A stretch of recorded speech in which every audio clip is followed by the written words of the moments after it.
जगत की एक रीति नीति है कि जिससे जितना काम निकालना चाहिए उतना काम तो उससे निकालना ही चाहिए, ना कम ना ज्यादा। महत्वपूर्ण क्यों? कम निकालेंगे तो उसकी मैक्सिमम यूटिलिटी नहीं आएगी और ज्यादा निकालेंगे तो हमको तकलीफ होगी। जैसे अपन कहते हैं ना कि मान लो मैंने उसको उंगली दी, सहारा दिया, तो उंगली दी क्या, तो उसने मेरा पौंचा ही खींच लिया, पौंचा ही पकड़ लिया। पौंचा मतलब क्या होता है? हाथ में एक कंगन जैसा एक होता है, उसको पौंचा कहते हैं। तो पौंचा ही पकड़ लिया। कहने की बात इतनी ही है कि हमको जिससे जितना काम लेना है उतना ही काम लेना, ना कम न ज्यादा। अर्थात जितना अपना प्रयोजन साधना है उतना ही उसका अवलंबन है। विचार कीजिए, जैसे हमको नदी के इस पार से उस पार जाना है, तो क्या करना पड़ेगा? नाव में बैठना पड़ेगा। नाव में नहीं बैठेंगे तो चलेगा क्या? नहीं चलेगा। अर्थात हम इसी पार बैठे रहेंगे। बराबर है कि नहीं? तो इसका मतलब हमको नाव में बैठने के लिए उद्यम करना पड़ेगा। मान लो नाव में बैठ गए, नाव में बैठने के बाद में बीच मझधार में ही उतर गए तो क्या होगा? डूबने का अवसर है। फिर से अपना काम तो उस पार तो नहीं पहुंचेंगे। और मान लो किनारा आ गया उस पार का और तभी भी हम बाहर नहीं उतरे तो प्रयोजन की सिद्धि नहीं होने वाली है। 3 उदाहरण दे रहा हूं, लेकिन 3 उदाहरणों के माध्यम से सिद्धांत भी घटित करना है। जैसे हमको अपना आत्म कल्याण करना है, तो आत्म कल्याण करने के लिए हमको यथार्थ स्वाध्याय तत्वाभ्यास करना ही पड़ेगा, शास्त्र अभ्यास करना ही पड़ेगा, जिनेंद्र कथित वचनों को सुनना ही पड़ेगा। अभी सुन लिया, आधा अधूरा सुन लिया, पूरा अच्छे से समझ में नहीं आया। ओके, नाव में बैठा है, नाव में बैठा और बीच में ही आत्मानुभव का प्रयास करने लग गया। अब आत्मा ही पूरा समझा नहीं और आत्मानुभव का प्रयास करने लगा, तो इसको आत्मा नहीं अनात्मा ही दिखने वाला है, अर्थात ये डूबने वाला है।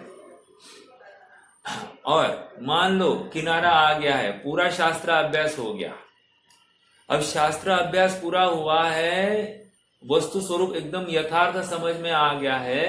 अब ऐसे समझदार को अब करना क्या है? वो अभी भी वस्तु स्वरूप में ही लगा रहेगा, अर्थात शास्त्र अभ्यास में ही लगा रहेगा, या किसी को ज्ञान अभ्यास कराने में लगा रहेगा, अपने काम से गाफिल रहेगा। तो क्या होगा? वो किनारे पर पहुंचकर भी किनारे पर पहुंचा नहीं है। समझ में आ रहा है? अर्थात उसके प्रयोजन की सिद्धि नहीं होगी। वो यथार्थ वस्तु अपने शुद्धात्मा को ध्याएगा ही नहीं। तो ये फेजेस है, हर फेज में गाफिलता के अवसर है और उस गाफिलता में मेरा पतन ही सुनिश्चित है। इसलिए कहते जो कोई सर्वोत्कृष्ट वस्तु होती है वो सहज प्राप्य नहीं होती है, वो कष्ट प्राप्य होती है। उसमें पुरुषार्थ की आवश्यकता है, धैर्य की आवश्यकता है। बिना पुरुषार्थ और धैर्य के तुमको वो वस्तु की प्राप्ति होगी ही नहीं। लोक में भले ही कहते होंगे, लोक में कहते हैं, क्या कहते हैं कि सहज न्याय से मैं वहां गया और मुझे, जैसे जीवनधर कुमार को क्या मिला था? जीवनधर कुमार को मिल गया घड़ा, सोने का घड़ा मिल गया। तो सहज प्राप्य है। ऐसा सहज प्राप्य किसी को कुछ मिलता नहीं है। आज वर्तमान की घड़ी में तो बिल्कुल नहीं। इतनी बातें क्यों चल रही है? इतनी बात इसलिए चल रही है कि वस्तु स्वरूप समझना चाहिए। इस वस्तु को बिन जाने ते, हाँ, वस्तु स्वरूप को बिना समझे तुम अपना काम कैसे करोगे? और इसलिए वस्तु स्वरूप की बात यहाँ पर आ रही है। ठीक है? हाँ, देखो प्रवचन सार ज्ञेय तत्व प्रज्ञापन अधिकार, और इसमें विशेष ज्ञेय तत्व प्रज्ञापन अधिकार। सामान्य ज्ञेय तत्व प्रज्ञापन में अधिकार में क्या आया? सामान्य समस्त जो 6 द्रव्य है, सभी द्रव्यों में समानता से पाए जाने वाले गुणों की बात या चर्चा हुई, या उनके स्वभाव की चर्चा हुई। समस्त ज्ञेयों की चर्चा करके मैं भी एक ज्ञेय हूं, अर्थात मेरा आत्मा भी एक ज्ञेय है, इसमें हमको भूलना नहीं चाहिए। अब विशेष ज्ञेय तत्व प्रज्ञापन अधिकार में भी ये मिलावटी अवस्था में मेरा आत्मा मुझे ज्ञेय रूप कैसे होगा, या मेरा विशेष स्वभाव क्या है, या अन्य पदार्थ है उनका क्या स्वभाव है, ये भी तो समझना चाहिए। तो यहाँ पर विशेष ज्ञेय तत्व प्रज्ञापन अधिकार के माध्यम से सभी ज्ञेयों का परिचय कराया जा रहा है, और आचार्य देव एक शैली का अवलंबन कर रहे हैं। क्या कर रहे हैं? 6 द्रव्यों को वो 2 भागों में विभाजित करते हैं। एक तरफ एक ही द्रव्य रखते हैं, और दूसरी तरफ बचे हुए 4 द्रव्य 5 द्रव्य रखते हैं। तो इससे क्या हो रहा है कि एक विशिष्ट द्रव्य उसकी विशेष गुण, और बाकी समूह जो है उसकी अलग क्वालिटीज वहां पर दिखाई देगी। इससे हमको निष्कर्ष तक पहुंचने के लिए बहुत सुलभता होगी, अनुकूलता होगी, बशर्ते मैं रुचिवंत जीव हूं। अगर मैं रुचिवंत नहीं हूं, मैं प्यासा नहीं हूं, मुझे प्यास लगी नहीं है, तो इतनी जानकारी भी मेरे लिए कार्यकारी नहीं है। एक प्रश्न है, प्रश्न ऐसा है कि मुझे प्यास तो लगी है और पानी भी सामने है, लेकिन सुनो, पानी मैला है, अशुद्ध है, क्या करना? तो कोई ये विचार करे, अरे ये मैला पानी है, अशुद्ध पानी है, इसको पीऊंगा तो मेरी जान चली जाएगी।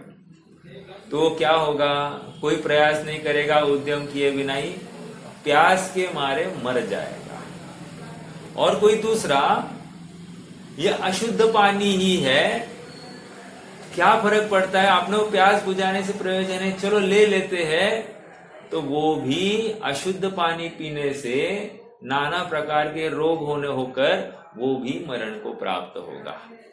मरण को तो दोनों प्राप्त हो रहे हैं, एक बिना पिए और एक पीकर भी।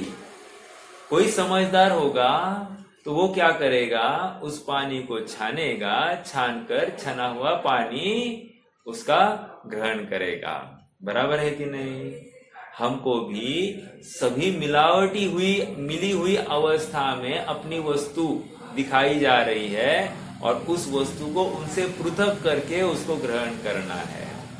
मिलावट की अवस्था में यदि मिलावटी ले लेंगे तो भी काम नहीं होगा, और मिली हुई है इसलिए इसकी प्राप्ति नहीं हो सकती, अलग हो ही नहीं सकती, ये भी बात नहीं है।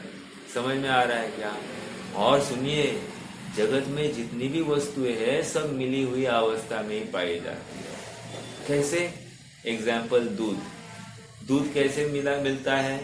कहते हैं दूध और पानी मिलावटी ही रूप में आ जाता है, बाद में उसको किसी प्रोसेस से दूध पानी अलग और दूध अलग, पाउडर अलग की जाती है।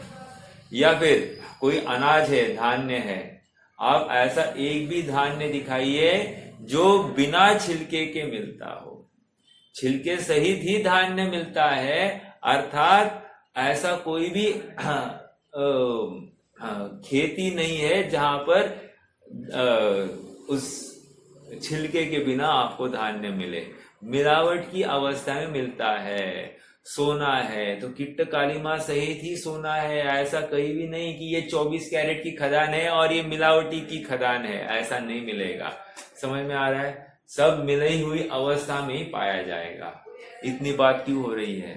इतनी बात इसलिए क्योंकि ये सब 6 द्रव्य मिले हुए हैं, और इन मिले हुए में से अपने को अपना शुद्धि से ही लेना है। सुनिए ना, शुद्धि वाला लेना है, अशुद्ध वाला भी लेना नहीं है। मतलब आत्मा भी मिलेगा, आत्मा दिखा दिया, शरीर भिन्न है, आत्मा भिन्न है, ये इतना दिखा दिया, तो ऐसा आत्मा चल जाएगा? नहीं न चलेगा। इसमें भी हमको शुद्ध आत्मा का ग्रहण करना है। हाँ, जो मलिनता है उसको लेंगे तो मरण को प्राप्त होगा। आप समझ रहे मेरी बात को? तो बहुत गंभीरता से इस विषय को समझना। ये इतना सरल और सुगम विषय है, लेकिन उतना ही हितकारी है, लाभकारी है। जो इन वचनों को सुनकर अपने प्रयोजन की सिद्धि के लिए प्रयासरत होता है, गाफिलता हटा देता है, अपनी दृष्टि एकाग्र करता है, वो निश्चित ही सुख को प्राप्त होने वाला है। हमारी 136 नंबर की गाथा की चर्चा है, और इस चर्चा के माध्यम से ये जो आस्तिकाय और नास्तिकाय है, ये कहाँ पाए जा रहे हैं उसकी चर्चा हो रही है। 135वीं गाथा में आस्तिकाय और नास्तिकाय ऐसे भेद किस प्रकार है और उसका कारण क्या, ये बताया गया।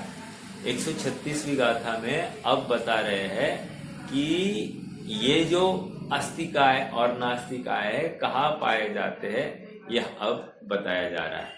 हमने काफी कुछ पढ़ लिया था, कल चर्चा भी हुई थी।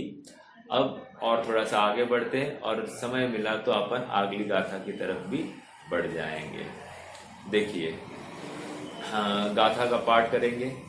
लोगा लोगे सुनभो धम्मा धम्मे हिम्माद दो लोगो से पड़ुच्च कालो जीवा पुण पोगला से सा। लोगा लोगे सुनभो धम्मा धम्मे हिम्माद दो लोगो से पड़ुच्च कालो जीवा पुण पोगला से सा। गगन लोकालोक में अर लोक धर्माधर्म से है व्याप्त अर अवशेष दो से काल पुद्गल जीव है। अवशेष दो से काल पुद्गल जीव है, ऐसा क्यों कहा? अवशेष दो मतलब धर्म और अधर्म जितने हैं उतना ही क्या है? जीव और काल पुद्गल और जीव है। समझ में आया क्या? अवशेष दो मतलब ये धर्म और अधर्म। अवशेष मतलब अभी तीन की चर्चा हो गई थी ना, आकाश की हो गई, धर्म और अधर्म की हो गई। तो कह रहे अवशेष दो जितने हैं उतने ही क्या है? उतने में और उतने ही क्या है? जीव अजीव और जीव पुद्गल और काल द्रव्य है। हाँ जी, हाँ, ये अमृतचंद्र के भावों को अपन पढ़ रहे थे। अपन एक बार फास्ट पढ़ लेते हैं, फिर आगे बढ़ जाएंगे। आकाश लोक और मिल रहा है क्या? आकाश लोक और आलोक में है, क्योंकि वह छह द्रव्यों के समवाय और असमवाय के बिना विभाग के रहता है। समवाय और असमवाय में बिना विभाग के रहता है। धर्म और अधर्म द्रव्य लोक में सर्वत्र है, क्योंकि उनके निमित्त से जिनकी गति और स्थिति होती है, ऐसे जीव और पुद्गलों की गति और स्थिति लोक के बाहर नहीं पाई जाती, एक, और न लोक के एक देश में होती है। तो तात्पर्य यह है कि धर्म और अधर्म द्रव्यों की स्थिति लोक में सर्वत्र होती है। काल भी लोक में है, क्योंकि जीव और पुद्गलों के परिणामों के द्वारा काल में समयादि पर्याय व्यक्त होती है, और वह काल लोक के एक प्रदेश में ही है, क्योंकि वह अप्रदेशी है। आगे 206 पेज पर, जीव और पुद्गल तो युक्ति से ही लोक में है, क्योंकि लोक छह द्रव्यों का समवाय स्वरूप ही है। इसमें यह बात विशेष जानना चाहिए कि प्रदेशों का संकोच विस्तार होना जीव का धर्म है, और बंध के हेतुभूत स्निग्ध वृक्ष गुण पुद्गल के धर्म होने से जीव और पुद्गल का समस्त लोक में या उनके एक देश में रहने का नियम नहीं है। काल जीव और पुद्गल एक द्रव्य की अपेक्षा से लोक में एक देश में रहते हैं और अनेक द्रव्य की अपेक्षा से अंजन से भरी हुई डिब्बी के न्याय अनुसार समस्त लोक में ही है। समझ में आया? दो बातें कही, काल, जीव और पुद्गल एक इकाई की अपेक्षा लोक के एक देश में है, लेकिन अनेक या सर्व की अपेक्षा पूर्ण लोक में ही पाए जा रहे हैं। ठीक है? कैसा उदाहरण दिया है? अंजन से भरी डिब्बी के अनुसार ठसाठस भरा है, जीव पुद्गल ठसाठस भरे हैं। समझ में आया? ऐसा कोई भी पोला ही नहीं है जहां पर ऐसा और कुछ एक्स्ट्रा बैठ जाए। ठीक है? एक प्रश्न है आप सबसे। प्रश्न ये है, धर्म द्रव्य और अधर्म द्रव्य, राइट? तो मान लो इस वर्तमान जगह पर जो धर्म द्रव्य के प्रदेश है, क्या वे हमेशा उसी स्थान पर पाए जाएंगे या अन्य किसी स्थान पर पाए जाएंगे?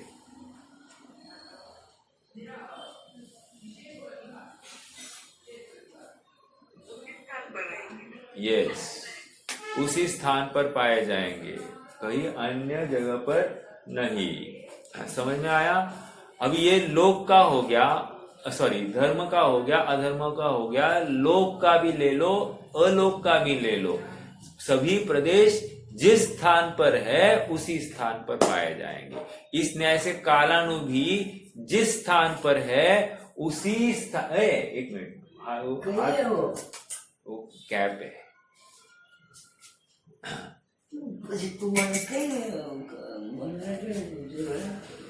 ठीक है?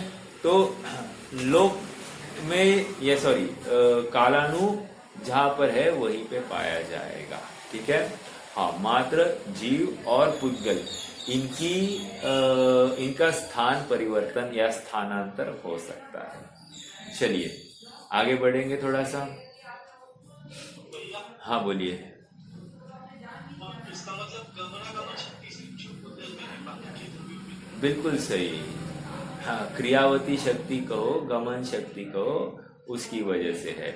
और इसीलिए 129-30 गाथा के आसपास यही तो चर्चा हुई, सक्रिय और निष्क्रिय द्रव्य।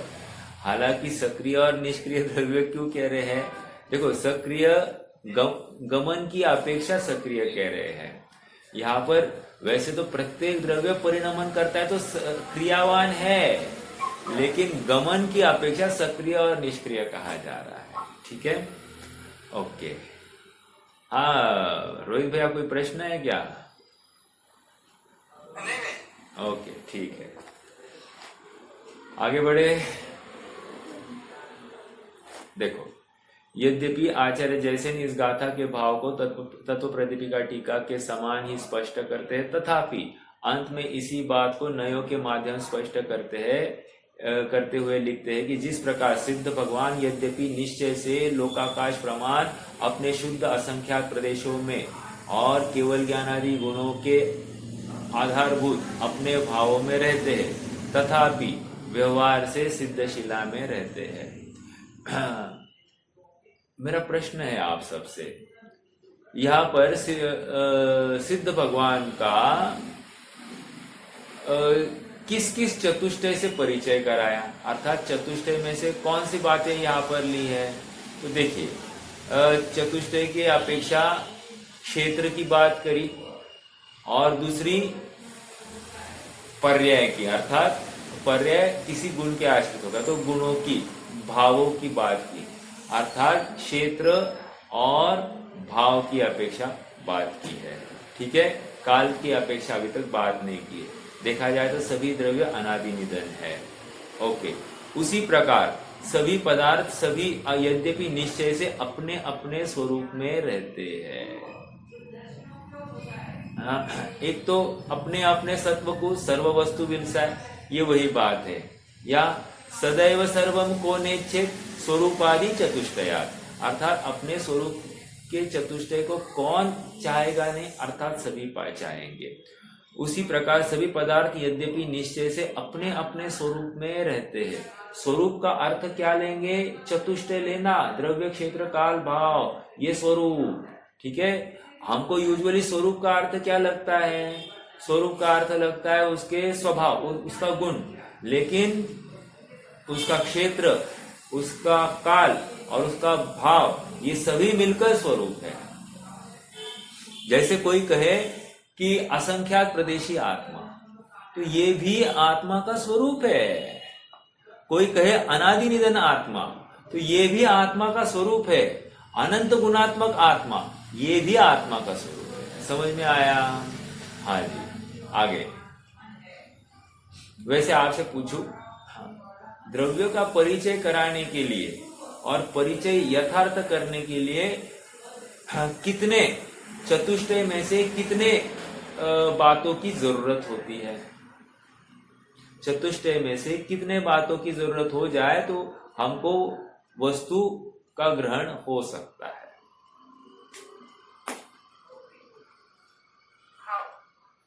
भाव एक ही चीज है।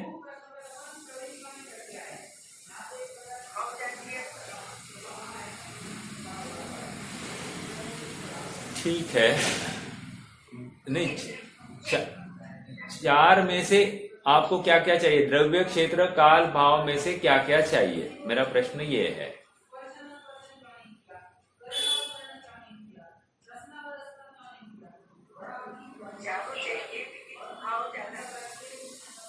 ठीक है, हाँ, चारों चाहिए, बात तो ठीक है, लेकिन कदाचित क्षेत्र से कुछ फर्क पड़ेगा तो क्षेत्र से वैसे फर्क नहीं पड़ेगा, तो क्षेत्र नहीं होगा तो कोई प्रॉब्लम नहीं, और कदाचित काल से भी कोई फर्क नहीं पड़ेगा, लेकिन भाव तो चाहिए ही चाहिए, और वो वस्तु क्या है, वो द्रव्य, वो भी तो चाहिए ना। जैसे ये पुद्गल है और ये स्पर्शरस गंध वर्णात्मक है, ये जीव है और ये ज्ञान और आनंदमयी है। समझ में आ रहा है? अर्थात भाव बताया जा रहा है और द्रव्य बताया जा रहा है। ये इतनी सी बात, मतलब द्रव्य और भाव, ये जैसे हम कहते हैं ना खारा नमक, तो नमक ये द्रव्य और खारा ये उसका गुण, बराबर है ना। उष्ण अग्नि, अभी अग्नि का क्षेत्र नहीं कह रहे हैं, अग्नि का काल नहीं कह रहे, दो ही बातें कह रहे, भाव और उष्णता। ठीक है, तो ये जरूरी है वस्तु को पकड़ने के लिए, ये दो चीजें तो कम से कम चाहिए। वैसे चतुष्टय तो होता ही है, हाँ, विरोध नहीं है, लेकिन कम से कम द्रव्य और उसका भाव, ये दो बातों से वस्तु को ग्रहण किया जा सकता है। आगे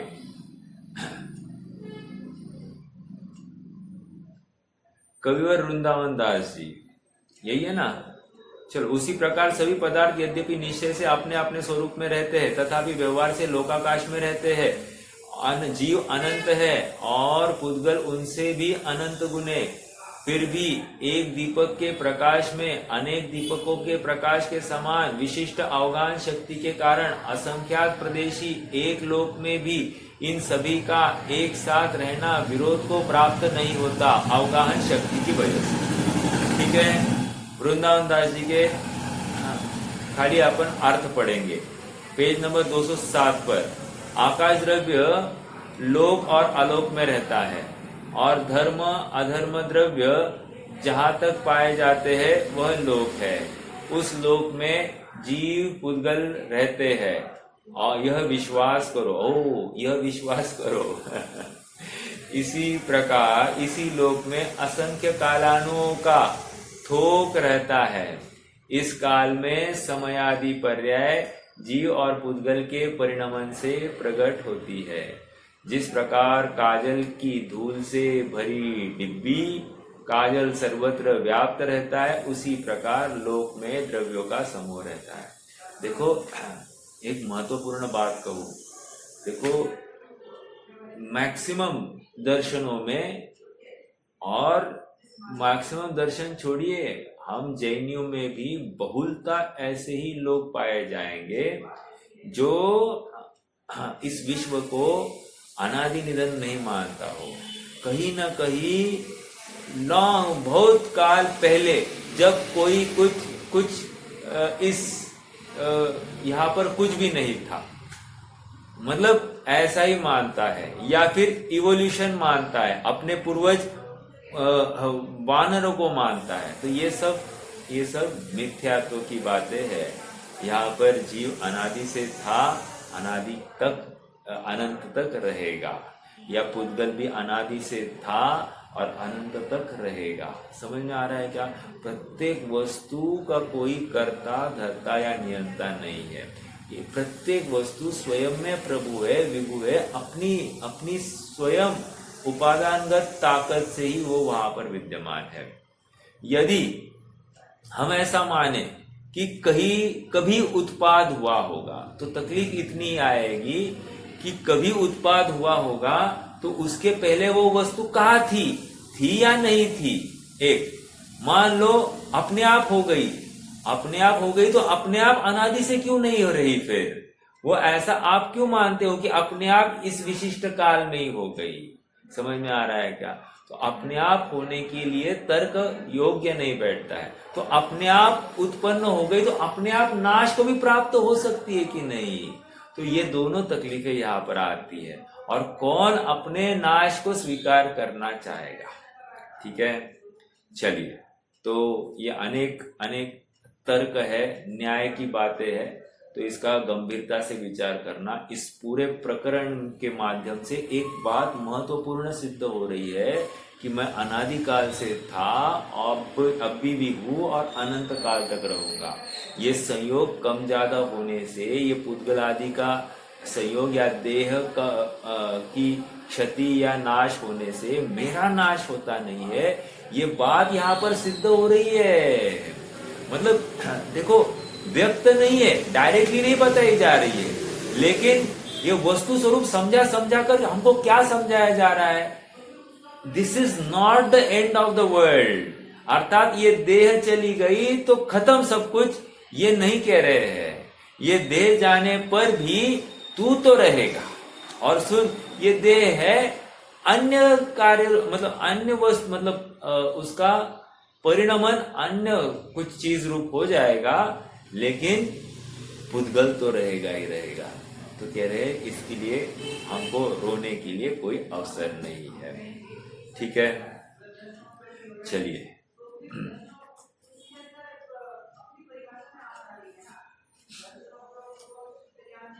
आगे बढ़ना है। जीव और पुद्गलों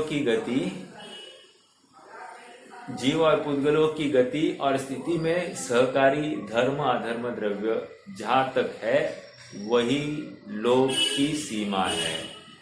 पंडित देवीदास जी इस गाथा के भाव को इस प्रकार प्रस्तुत कर रहे हैं। इस गाथा में मात्र यही बात कही गई है कि वैसे तो निश्चय से प्रत्येक द्रव्य अपने गुण पर्याय में रहता है, तथापि व्यवहार से आकाश लोकालोक में और शेष द्रव्य लोक में रहते हैं। देखो, ये पूरी गाथा का कंक्लूजन इतनी सी एक लाइन में हो सकता है। ठीक है, चलिए अब आगे की गाथा की तरफ बढ़ना है। गाथा 137 138। विगत अनेक गाथाओं में सप्रदेशी और अप्रदेशी की बात चल रही है। मेरा प्रश्न है, अनेक गाथा का अर्थ क्या लेना? सप्रदेशी और अप्रदेशी की चर्चा कब से चल रही है?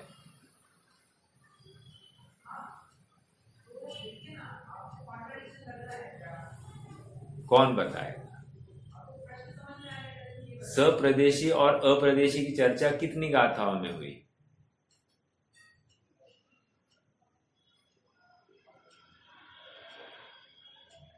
अरे 135 में और 136 में, दो ही गाथा में हुई है। ठीक है, चलिए अब उसी बात को आगे बढ़ाते हुए गाथाओं में यह स्पष्ट करते हैं कि वह सप्रदेशी और अप्रदेशीपना किस प्रकार संभव है। हाउ इज इट पॉसिबल कि ये सप्रदेशी ही बने रहते हैं, हाउ इज इट पॉसिबल कि ये अप्रदेशी ही बना रहता है। तो अब देखिए क्या कह रहे हैं, जदतेन वपदेशा तदपदेशा हवन्ति शेषाणम् अपदेशो परमाणु तेन पदेषु भवा तेन पदेषु भवो भणिदो समो द्वपदेशो पदेशमेतस्य दौवजादस्य वदिवददो सोवट्टरी पदेशमागासदवस।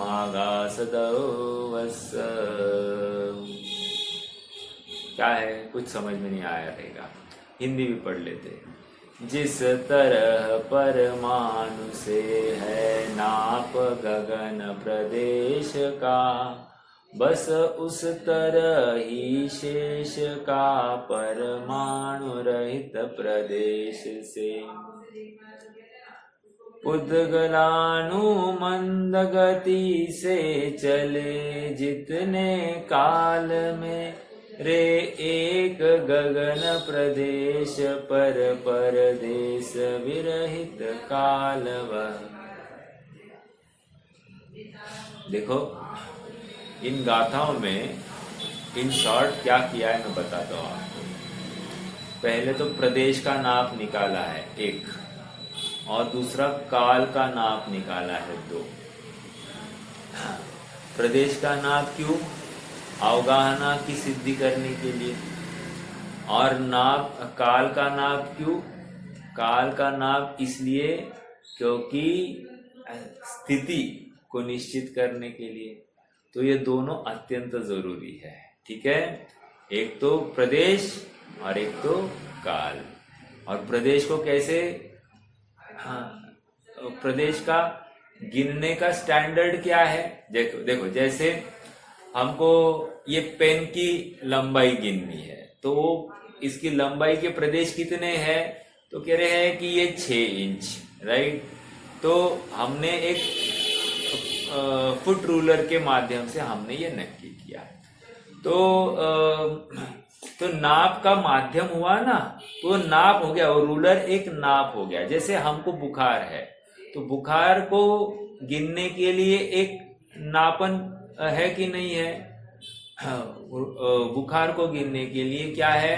हमको थर्मोमीटर है। समझ में आ रहा है कि वो टेम्परेचर अपना देखेगा, तो नाप है, बराबर।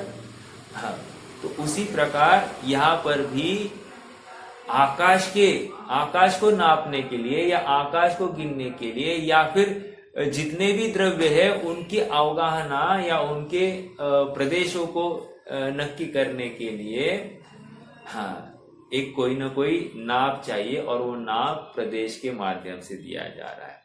और वो प्रदेश क्या है कह रहे हैं? प्रदेश इज नथिंग बट एक शुद्ध परमाणु जितनी जगह को घेरता है, उस घेरी हुई जगह को क्या कह रहे हैं? प्रदेश कहते हैं। याद रखना, वो शुद्ध परमाणु की बात है। और अगली गाथा में क्या कह रहे हैं? अगली गाथा में ये कह रहे हैं कि समय का नाप कैसे करेंगे? तो कह रहे हैं जितना काल एक पुद्गल परमाणु को एक प्रदेश से उसके बगल वाले प्रदेश पर जाने के लिए लगता है, याद रखना, मंद गति से जाने वाला, मंद गति से एक प्रदेश से दूसरे प्रदेश पर जाने वाला, तो उतने समय उतने काल को एक समय कहा जा रहा है। समझ में आ रहा है क्या? तो ये 2 बातें यहाँ पर बताई जा रही है। देखो अपन अब फिर से पढ़ेंगे।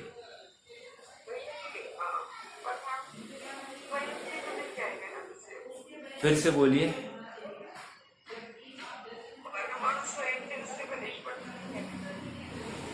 अच्छा, क्यों नहीं जाएगा?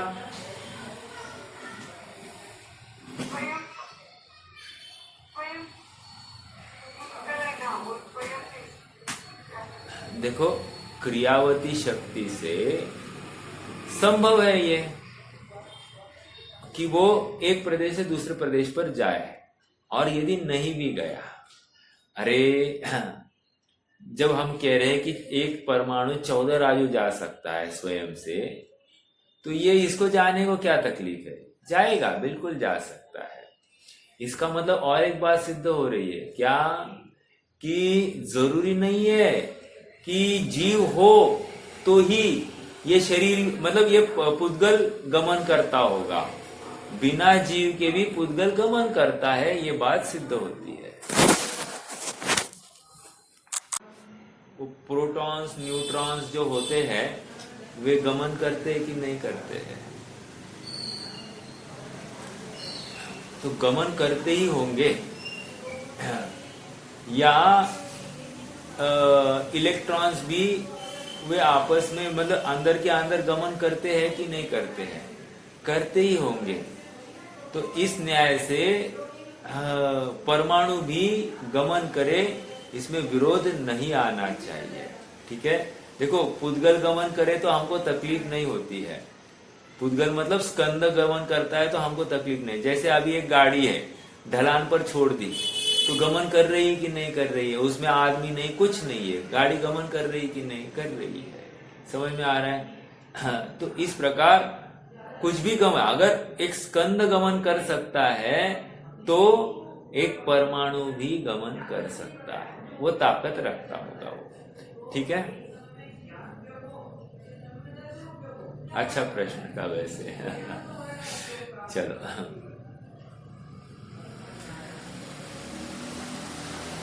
देखो, जदते नभपदेसा, जिस तरह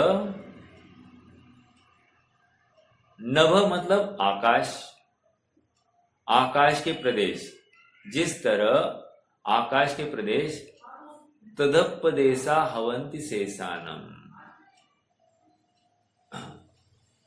कह रहे हैं जो जिस प्रकार आकाश का जो एक प्रदेश है, तदप उससे, उस प्रदेश से, हवंति शेषानम बाकी सबका क्या किया जाएगा? नाप लिया जाएगा। ओके, अपदेशो परमाणु, परमाणु कह रहे अप्रदेशी है, और कह रहे प्रदेश, अभी ये अप्रदेशी कहकर क्या कह रहे? तेन पदे सुभवो भणिदो, कह रहे वो परमाणु जितने क्षेत्र को अवगाहित करता है, जितने क्षेत्र को घेरता है, उस क्षेत्र को एक प्रदेश कहा गया है। समझ में आया? ये पहले 137वीं गाथा, 138वीं गाथा में चलिए। समोदु अपदेशो पदेश में तस्सदवजादस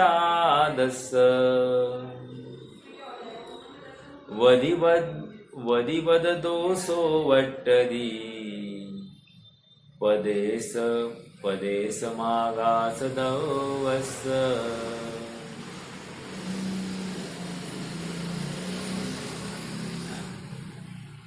क्या कह रहे हैं? देखो, समोदु अपदेशो मतलब समो, समय क्या है? कह रहे अपदेशो पदेश मेत्तस्य, अपदेशो पदेश मेत्तस्य मतलब क्या? अप्रदेशी जो परमाणु है वो क्या? पदेश मेत्तस्य, उसके बाजू वाले प्रदेश पर जाए।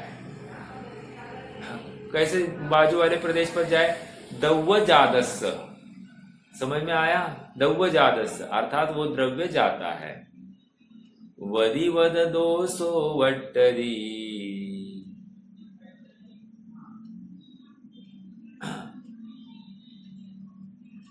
पदेशम आगास दवस, पदेशम आगास दवस।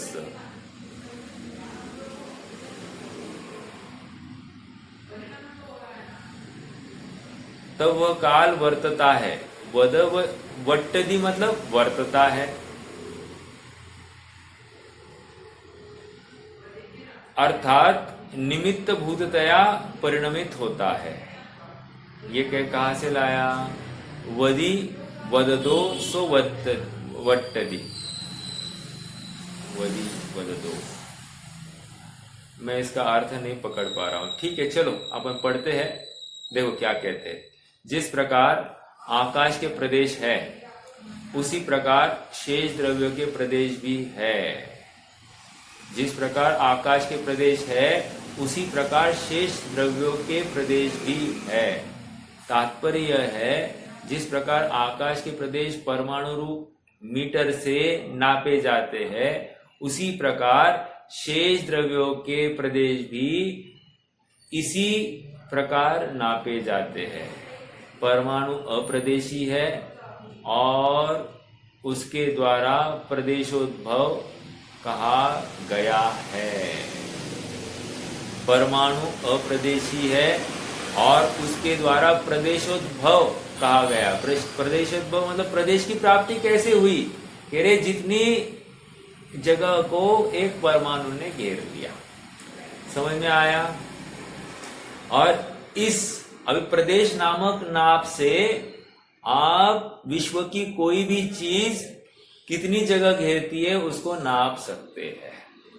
ठीक है? हाँ, जैसे आकाश अनंत प्रदेशी, तो अनंत प्रदेशी, लेकिन प्रदेश क्या है? प्रदेश मतलब परमाणु, एक परमाणु जितनी आकाश के जगह को घेरता है उसको प्रदेश कह रहे हैं। ठीक है? हाँ, वैसे ही फिर जीव असंख्यात प्रदेशी, लोकाकाश प्रमाण। धर्म अधर्म द्रव्य भी असंख्यात प्रदेशी, लोकाकाश प्रमाण। कालानु एक प्रदेशी। समझ में आया? कालानु एक प्रदेशी। ठीक है? और पुद्गल, पुद्गल कितना प्रदेशी होता है?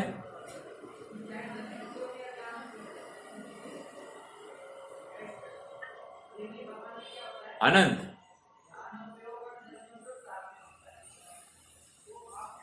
बोलिए।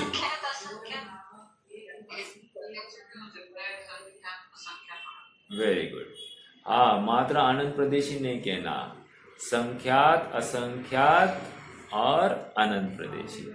एक सूत्र है, एक मिनट ना, मैं सूत्र जरा ओपन करता हूँ। 5वें अध्याय का सूत्र है।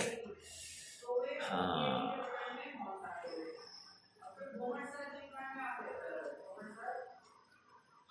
पुद्गल का सूत्र किसी को याद है? हाँ, 8वां सूत्र है। 8वां सूत्र देखो, 8वां सूत्र क्या है? देखो, आकाशादेक द्रव्याणि निष्क्रियाणि च। देखो, असंख्येयः प्रदेशा धर्मा धर्मैक जीवानाम् आकाशस्य अनन्त्या।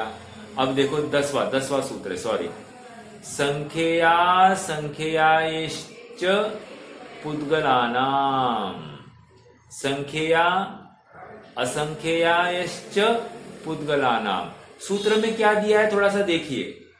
सूत्र में लिखा है संख्यात असंख्यात प्रदेशी पुद्गलानाम होता है। सूत्र तो इतना ही है, लेकिन उसमें एक च ऐसा लिखा है। च से क्या किया? च से ऊपर से अणुवृत्ति की। 9वें सूत्र में आकाशस्यानंता ऐसा सूत्र है। तो आकाश का जो अनंत शब्द है वो अनंत शब्द की अणुवृत्ति इस 10वें सूत्र में भी कर लेना। इसलिए पुद्गल के संख्यात असंख्यात और अनंत प्रदेश ये होते हैं ऐसा, या पुद्गल संख्यात असंख्यात और अनंत प्रदेशी हो सकता है। ठीक है?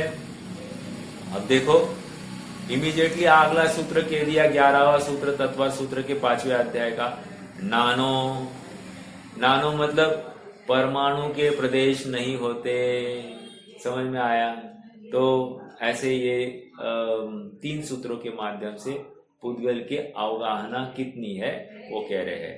एक, पुद्गल परमाणु जितने आकाश के क्षेत्र को घेरता है उस आकाश के क्षेत्र को प्रदेश कहते हैं, और वो आकाश का अविभाज्य अंश है। समझ में आया? आकाश द्रव्य का अविभाज्य अंश क्या है? एक प्रदेश। ठीक है, उसी प्रकार काल का अविभाज्य अंश क्या है? एक समय। ठीक है, अब अगली बात, अगली गाथा क्या है? अगली गाथा देखो, काल तो अप्रदेशी है, काल तो अप्रदेशी है और प्रदेश मात्र पुद्गल परमाणु आकाश द्रव्य के प्रदेश को मंद गति से उल्लंघन कर रहा हो तब वह काल वर्तता है, अर्थात निमित्त भूततया परिणमित होता है। यहां पर एक समय का माप निकाला जा रहा है, अर्थात जो परिणमन है, परिणमन का सबसे छोटा अंश क्या है? अविभाज्य अंश क्या है? तो कह रहे एक समय। यहां पर एक बात लिखी है कि पुद्गल परमाणु मंद गति से चले जाने पर, ठीक है, जितना समय लगता है, कि जितना काल लगेगा उस काल को एक समय कहा जा रहा है। आप सब जानते ही है कि एक पुद्गल परमाणु एक समय में कितनी मतलब कितने प्रदेश को पार कर सकता है, लांघ सकता है? एक समय में 14 राजू, बराबर। तो अब देखो, अपने पास दो तर्क है। एक तो कि एक समय में एक पुद्गल परमाणु 14 राजू जा रहा है, और यहां पर एक समय में एक पुद्गल परमाणु एक प्रदेश जा रहा है। अब हमको कौन सा लेना समय का माप?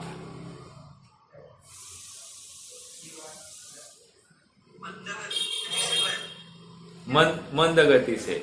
मान लो वो 14 राजू जाएगा, ऐसा नाप लिया, तो क्या तकलीफ आएगी? वो भी एक समय में गया है।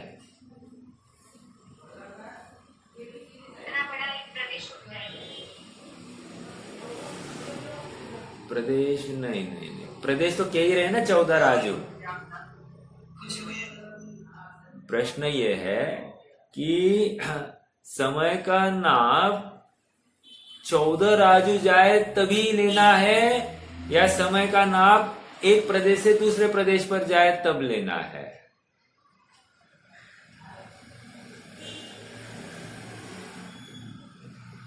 क्योंकि 14 राजू भी एक समय में जा रहा है, और एक प्रदेश से दूसरे प्रदेश पर भी एक समय में ही जा रहा है। एक प्रदेश दूसरे प्रदेश पे लेना पड़ेगा। वही तो काल। एक प्रदेश से दूसरे प्रदेश में जितना समय लगा ना, हाँ, तो इस समय उसको 14 राजू नहीं मिला, सेम टाइम। हाँ, बराबर है। तो इसलिए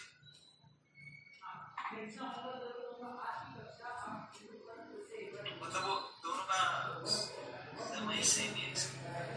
हाँ, तो मैं वही तो पूछ रहा हूँ, फिर वो ले लो ना आप समय का नाप 14 राजू वाला, अगर दोनों सेम है तो।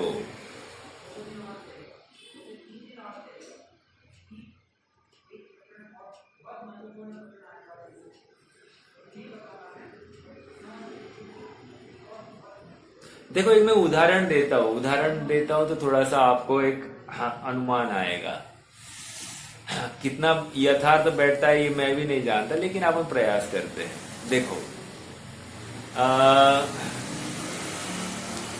मुझे यहां से बंबई जाना है, प्लेन से जाना है, तो मान लो यहां से बंबई जाने के लिए मुझे 1 घंटा लगेगा, ठीक है। और वैसे एक विमान 1 घंटे में 1000 किलोमीटर जाता है। 1 घंटे में एक विमान 1000 किलोमीटर जाता है, लेकिन मैं यहां से बंबई 1 घंटे में ही पहुंचा। कारण क्या? तो कारण इतना ही है कि टेक ऑफ करने के लिए और लैंडिंग करने के लिए वो समय लेता है। मतलब उसका टाइम कंजम्पशन होता है। तो आप छोटे अंतराल के लिए जाओ या बड़े अंतराल के लिए जाओ, आपको कभी कभी ऐसा पाया जाएगा कि छोटे अंतराल में भी उतना ही समय लगता है और बड़े अंतराल में भी उतना ही समय लगता है। आप पकड़ पा रहे हैं? उसी प्रकार यहां पर वही बात कह रहे हैं कि एक परमाणु एक प्रदेश से दूसरे प्रदेश पर जाए तो भी एक समय है, और 14 राजू जाए तो भी एक समय है। तो हम बस 14 राजू जाने की वैसी सामर्थ्य है, लेकिन यहाँ पर एक प्रदेश से दूसरे प्रदेश पर ही क्यों कह रहे हैं? क्योंकि फिर हमको नाप लेना है ना कि देखो, अगर एक समय में 14 राजू जाता तो बीच में जो गमन हो रहा था उसका नाप ही नहीं लिया जा सकता था। आप पकड़ पा रहे हैं क्या? अगर मान लो फिर 1 किलोमीटर 2 किलोमीटर जो कोई जाना हुआ, वो उसका नाप नहीं लिया जा सकता था। नाप इसलिए लिया जा रहा है कि एक प्रदेश से दूसरे प्रदेश पर एक समय है, तो अब वो प्रदेशों की गिनती बढ़ती जाएगी तो काल भी उतना नापा जा सकता है, राइट। लेकिन डायरेक्ट 14 राजू नापते तो मिनिमम इस गमन के लिए 14 राजू गमन होना, मिनिमम 14 राजू गमन होना जरूरी था। उसके बाद में एक समय का नाप होता, फिर दूसरे और 14 राजू गमन होता तो दूसरे समय लगता, ऐसा नाप लेना पड़ता था। यहाँ पर एक प्रदेश से दूसरे प्रदेश लेकर हमारा नाप का पैरामीटर छोटा करने से अब पूरा लोक में या पूरे विश्व में जहां पर भी अपना गमन संभव है उसका नाप हम कर सकते हैं काल की अपेक्षा। समझ में आ रहा है क्या? ये एक बात हो गई। और परिणमन, भले ही गमन ना हो, परिणमन की अपेक्षा फिर वो काल की बात आती है। परिणमन मतलब मान लो उसी क्षेत्र पर स्थित है तो कितने काल के लिए उस क्षेत्र पर स्थित है ये भी बताया जा सकता है। बट ये लाभ, ज्यादा लाभ कहाँ हो रहा है? ज्यादा लाभ गमन किसी पुद्गल या जीव का होता है, उस केस में लाभ ज्यादा होगा। ये छोटा एक प्रदेश से उसके बाजू वाले प्रदेश पर जाने का लेने में ये लाभ होगा। लेकिन 14 राजू जाएगा तो मिनिमम डिस्टेंस का नाप 14 राजू होता। और मान लो कोई द्रव्य मतलब जीव या पुद्गल 14 राजू गमन ही नहीं करे तो फिर उसको काल कितना लगा बताया जाएगा? वो हम निकाल नहीं सकते थे ना। इसलिए यहां पर सबसे छोटा अंतर लिया गया है, जस्ट इमीडिएट प्रदेश का लिया गया है। और एक शब्द देखिए वहां पर मंद गति आया है, मतलब फास्ट गति से भी नहीं जाना है, मंद गति से। ठीक है, मंद गति से जाने की कंडीशन लगाई गई है। ओके, ये समझ में आया ना तर्क ये? हाँ,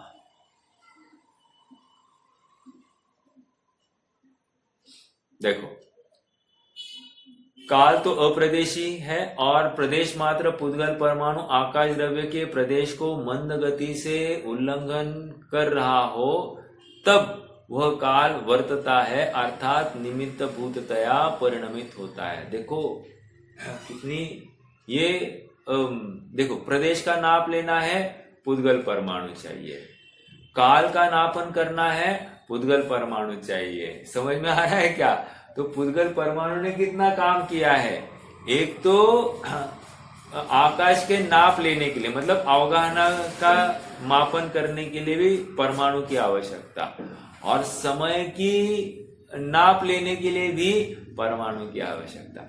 एक बार वो नाप हो गया, अब आप नापते जाइए काल की अपेक्षा प्रत्येक द्रव्य का परिणमन।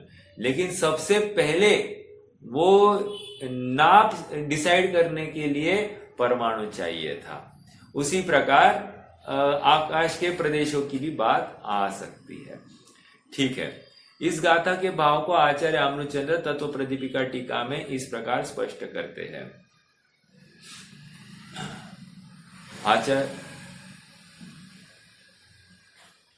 आचार्य कुंद हाँ बोलिए। बोले 14 राजू एक हाँ, तो पर्टिकुलर ऐसे पुद्गल परमाणु में वो विशेषता है कि कोई नाम आप कर पाएंगे?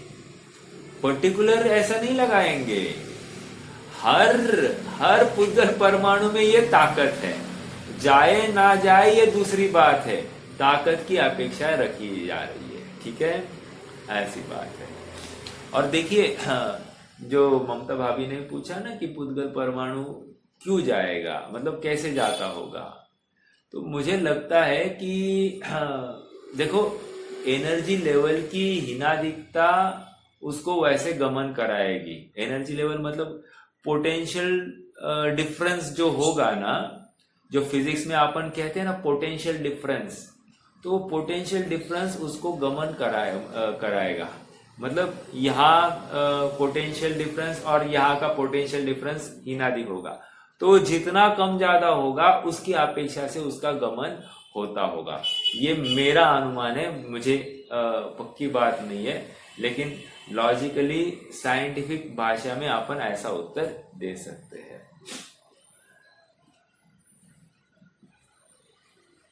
ठीक है, हाँ, देखो आगे बढ़ेंगे। जिस प्रकार आकाश के प्रदेश है उसी प्रकार शेष द्रव्यों के भी प्रदेश है। इस प्रकार प्रदेश के लक्षण की एक प्रकारता कही जा रही है। जिस प्रकार एक परमाणु से व्याप्य अंश के द्वारा गिने जाने पर आकाश अनंत प्रदेशी है, उसी प्रकार ये देखो क्या कह रहे हैं, फिर से जिस प्रकार एक परमाणु के व्याप्य अंश के द्वारा, अभी भाषा थोड़ी सी कठिन है लेकिन भाव सरल है। अपन ने पिछले पेज का लास्ट लाइन पढ़ा नहीं है ना। हाँ देखो, आचार्य कुंद 140वीं पहले पेज पर आ जाइए, पेज नंबर 208 पर लास्ट लाइन। हाँ, आचार्य कुंद 140वीं गाथा में स्वयं कहेंगे कि आकाश के प्रदेश का लक्षण एक परमाणु से व्याप्त होना है। और यहाँ इस गाथा में जिस प्रकार आकाश के प्रदेश है उसी प्रकार शेष द्रव्यों के भी प्रदेश है, इस प्रकार प्रदेश के लक्षण की एक प्रकारता कही जा रही है। समझ में आ रहा है क्या? अर्थात सभी द्रव्यों के प्रदेशों का आकार वही होगा जो एक परमाणु का आकार है। समझ में आया? परमाणु जितने आकाश के प्रदेश को घेर रहा है, वो जितनी अवगाहना ले रहा है, वही आकाश के छोटा भाग है। देखो, अब आप थोड़ा सा विचार कीजिए। अभी परमाणु जैसा होता वैसा ही आकाश का प्रदेश होगा, और जैसा आकाश का प्रदेश होगा वैसे सभी द्रव्यों के प्रदेश होने चाहिए। ठीक है? हाँ, तो परमाणु के ऊपर कितना डिपेंडेंट है। तो परमाणु चौकोर होगा तो चौकोर आकाश के प्रदेश, परमाणु षटकोण आकार होगा तो षटकोण आकार आकाश के प्रदेश, जो होगा सो होगा। ठीक है? हाँ, गोल तो होता नहीं है, ये बात अलग। हाँ, जिस प्रकार एक परमाणु व्याप्य अंश के द्वारा, हाँ ये मुझे कहना था। क्या कह रहे हैं? जिस प्रकार एक परमाणु से व्याप्य अंश के द्वारा, अभी व्हाट इज दिस व्याप्य अंश के द्वारा गिने जाने पर आकाश अनंत प्रदेशी है।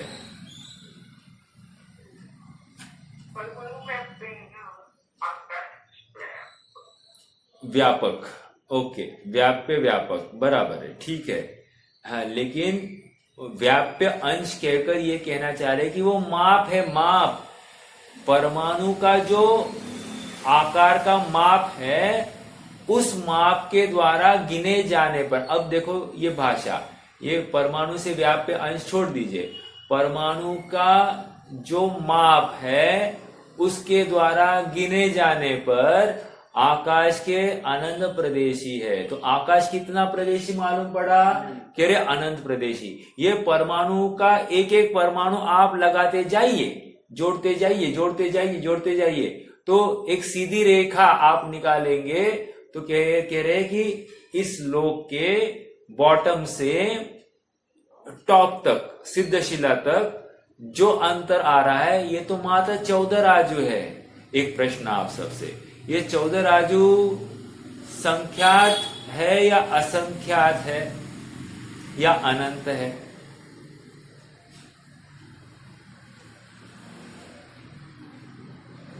असंख्यात। कारण बोलिए।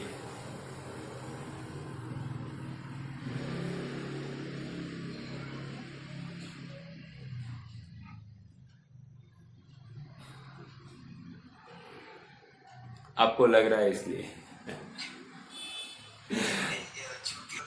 असंख्यात प्रदेश है। कौन कौन असंख्यात प्रदेशी है? जीव के प्रदेश। जीव के प्रदेश, ठीक है, चलो चल जाएगी बात। अरे लोग असंख्यात प्रदेशी है ये कहना चाहिए था। जीव का प्रदेश आपने कह दिया, लेकिन वो कौन सा जीव?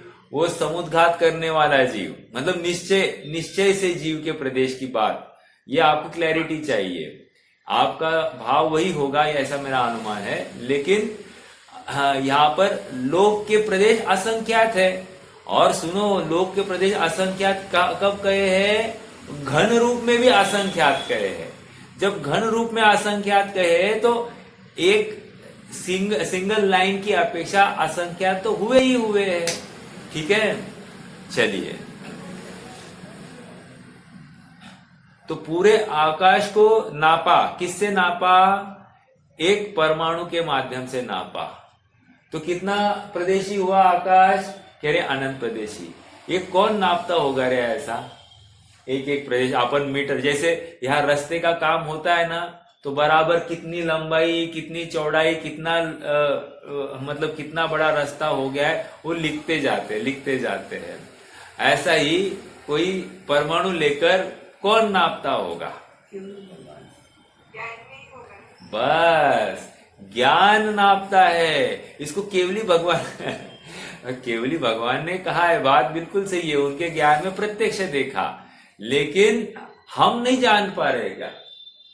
हम आकाश द्रव्य अनंत प्रदेशी है ऐसा जान पा रहे कि नहीं जान पा रहे? कैसे जान पा रहे? अनुमान ज्ञान से। अरे आकाश द्रव्य दिखता नहीं है। आकाश द्रव्य ये आकाश है क्या? नहीं, आकाश मूर्ति के या अमूर्ति के? अमूर्ति के। तो खुला वातावरण किधर दिख रहा है तुमको? समझ में आ रहा है क्या? हम जिसको आकाश कह रहे हैं ना लोक में, वो भी पुद्गल है। और जिसको अपने यहाँ पर आकाश कहा गया है मतलब ग्रंथों में, वो अमूर्ति के, हमको दिखाई नहीं देता है। खुला खुला और मोकड़ा मोकड़ा नहीं, जहां भरा है वहां पर भी आकाश है। समझ में आ रहा है क्या? हाँ, जहां भरा है वहां पर भी आकाश है, और जहां खुला है वहां पर भी आकाश है। चलिए, तो आकाश को किससे नापा? हमारे ज्ञान में नापा, अनुमान ज्ञान से नापा। देखो, एक सूत्र है तत्वार सूत्र में, कौन बताएगा कि हमको आकाश का ज्ञान कैसे हुआ?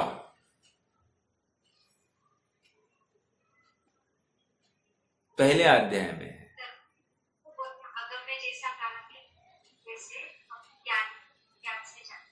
हाँ, मुझे तत्वार सूत्र का कोई सूत्र आपको आ रहा है क्या ज्ञान में, कि जो इस बात को कह रहा है कि ये आकाश द्रव्य हमारे ज्ञान का विषय बन जाता है?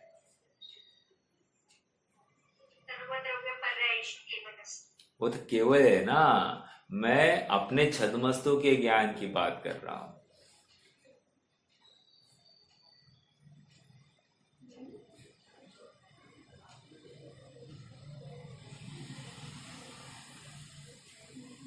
आप बहुत पास में है वैसे। मेरे ख्याल से पहले अध्याय का 26वां सूत्र है। 26वां सूत्र क्या है? हाँ,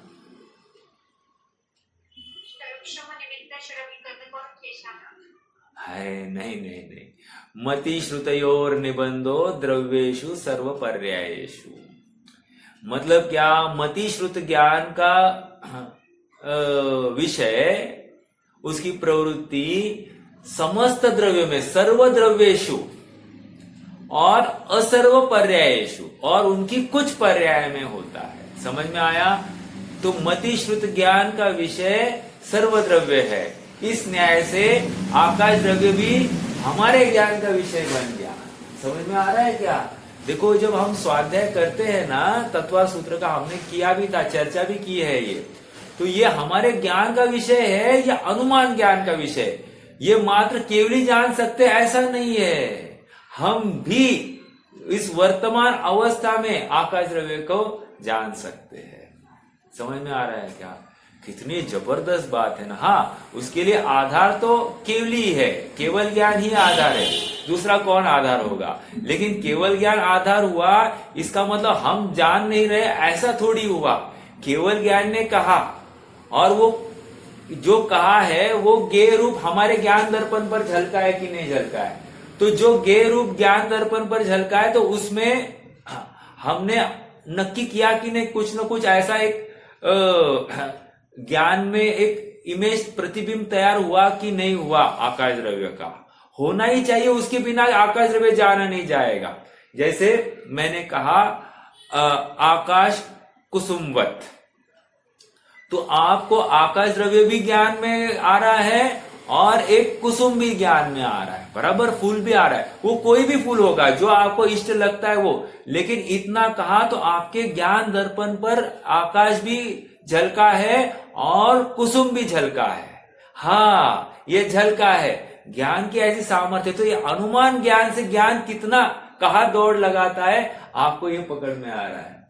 तो जब जो नहीं है आकाश और कुसुम, आकाश भी है कुसुम है, लेकिन आकाश कुसुम, आकाश में कुसुम ऐसा कुछ भी वस्तु नहीं है। उसी प्रकार हम अनुमान तो कर सकते हैं, लेकिन यहां पर कह रहे हैं कि आकाश द्रव्य का अनुमान हम कर सकते हैं। जब यहां पर कह रहे हैं अनंत प्रदेशी, तो हम अनंत प्रदेशी एक एक पुद्गल परमाणु की अपेक्षा अनंत प्रदेशी ऐसा आकाश द्रव्य अपन इमेजिन कर सकते हैं। यह अनुमान ज्ञान का विषय हो जाता है। रेफरेंस तत्वार सूत्र के पहले अध्याय का 26वां सूत्र।